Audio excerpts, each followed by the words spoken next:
Assalamualaikum warahmatullahi wabarakatuh. Halo semua, perkenalkan nama saya Refliana Aprilia Diana Zulfa dengan NIM akhir 016 dari kelas 5B, Prodi Psikologi Islam. Pada kesempatan kali ini, saya akan membahas mengenai Impulsive Control Disorder untuk memenuhi tugas akhir mata kuliah Psikologi Abnormal. Baik, langsung saja pada pembahasan yang pertama,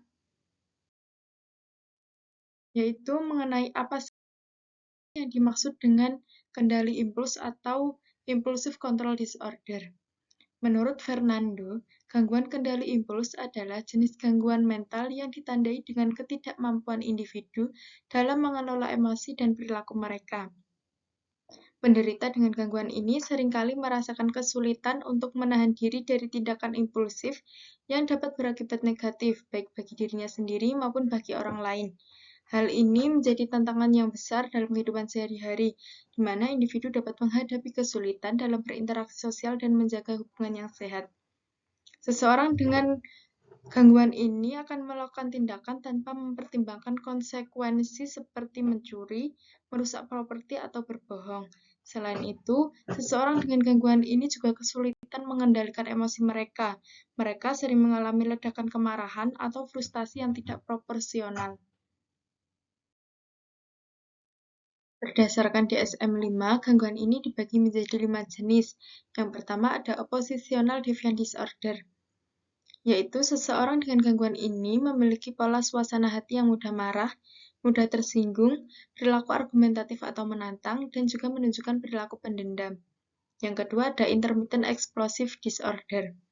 Gangguan ini ditandai dengan ledakan kemarahan yang impulsif dan bisa menyebabkan tindakan agresif atau destruktif secara fisik dan mental. Yang ketiga ada Conduct Disorder. Gangguan perilaku yang ditandai oleh pola perilaku yang tidak terkontrol, menetap, dan berulang, di mana perilaku ini melanggar hak orang lain dan norma sosial. Yang keempat ada kleptomania. Kondisi ini menyebabkan adanya dorongan yang kuat untuk mencuri barang-barang. Nah, barang-barang ini bisa saja tidak dibutuhkan oleh si penderita. Yang terakhir ada pyromania, yaitu gangguan kontrol impuls yang ditandai oleh dorongan kuat untuk menyalakan api secara sengaja dan berulang. Penderita pyromania sering merasakan ketegangan sebelum melakukan pembakaran dan mengalami perasaan lega atau kepuasan setelah melakukan pembakaran.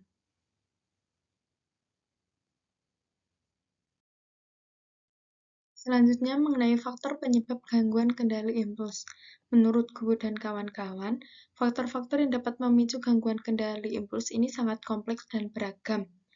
Namun secara umum mereka mengelompokkan menjadi 3. Yang pertama faktor biologis, faktor psikologis, dan faktor lingkungan. Faktor biologis ini terdiri dari 3. Yang pertama, riwayat keluarga yang memiliki gangguan mental seperti gangguan bipolar atau ADHD dapat meningkatkan risiko terkena gangguan kendali impuls. Yang kedua, ketidakseimbangan neurotransmitter seperti dopamin dan serotonin dapat mempengaruhi kontrol impuls. Yang ketiga, abnormalitas pada struktur otak tertentu seperti korteks prefrontal dapat mengganggu fungsi pengambilan keputusan. Faktor yang kedua yaitu faktor psikologis. Faktor psikologis ini dapat menjadi penyebab gangguan kendali impuls pada individu, misalnya trauma masa kecil, kurangnya pengendalian emosi, serta kurangnya kesadaran diri dapat menyebabkan individu sulit untuk mengontrol impuls mereka. Selain itu, adanya gangguan mental yang lain atau barengan dengan gangguan yang lain, terus stres dan tekanan yang tinggi,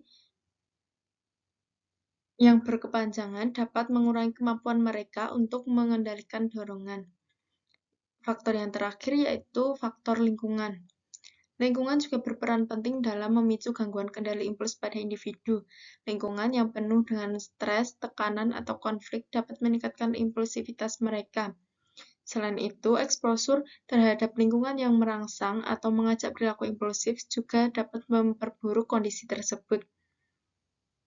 Lingkungan keluarga, pola asuh yang tidak konsisten, kurangnya dukungan emosional, atau adanya kekerasan dalam rumah tangga dapat memicu gangguan kendali impuls. Pergaulan dengan teman sebaya yang memiliki perilaku impulsif juga dapat memperkuat perilaku tersebut. Selain itu, penyalahgunaan zat atau penggunaan alkohol atau obat-obatan dapat mengganggu fungsi otak dan meningkatkan impulsivitas.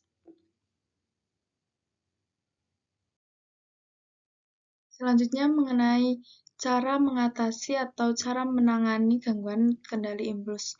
Yang pertama ada psikoterapi. Psikoterapi ini terbagi menjadi 4 terapi. Yang pertama ada cognitive behavior therapy. Terapi ini adalah salah satu pendekatan utama dalam mengatasi gangguan kendali impuls. CBT membantu individu untuk mengidentifikasi dan mengubah pola pikir negatif serta perilaku impulsif. Terapi ini berfokus pada pengembangan keterampilan, pemecahan masalah, dan pengambilan keputusan yang lebih baik, sehingga individu dapat lebih sadar akan konsekuensi dari tindakan mereka sebelum bertindak. Melalui latihan dan teknik relaksasi, CBT juga mengajarkan pasien untuk menunda kepuasan dan mengelola emosi yang mendasari perilaku impulsif. Yang kedua ada terapi keluarga. Terapi keluarga bertujuan untuk memperbaiki dinamika hubungan dalam keluarga yang mungkin berkontribusi terhadap perilaku impulsif. Pendekatan ini melibatkan anggota keluarga dalam proses terapi untuk meningkatkan komunikasi dan pemahaman antar anggota. Terapi ini dapat membantu mengurangi konflik dan meningkatkan dukungan emosional bagi individu yang mengalami gangguan kontrol impuls. Yang ketiga ada pelatihan manajemen orang tua. Pelatihan manajemen orang tua ini adalah program yang dirancang untuk membantu orang tua memahami dan mengatasi perilaku anak-anak mereka yang impulsif. Dalam pelatihan ini, orang tua diajarkan teknik-teknik untuk meningkatkan pengasuhan yang positif dan mendukung perkembangan keterampilan sosial anak. Pelatihan ini berfokus pada penguatan perilaku baik dan pengurangan perilaku negatif melalui strategi disiplin yang konsisten. Yang terakhir adalah terapi multisistem. Terapi multisistem merupakan pendekatan holistik yang melibatkan berbagai sistem kehidupan anak atau remaja, termasuk keluarga, sekolah, dan komunitas. Terapi ini bertujuan untuk memberikan intervensi di semua aspek kehidupan individu untuk mengurangi gejala gangguan kontrol impuls secara menyeluruh. Terapi ini menilai pola interaksi dalam berbagai lingkungan sosial dan memberikan dukungan yang diperlukan untuk mencegah perilaku berbahaya. Dan yang terakhir adalah obat-obatan.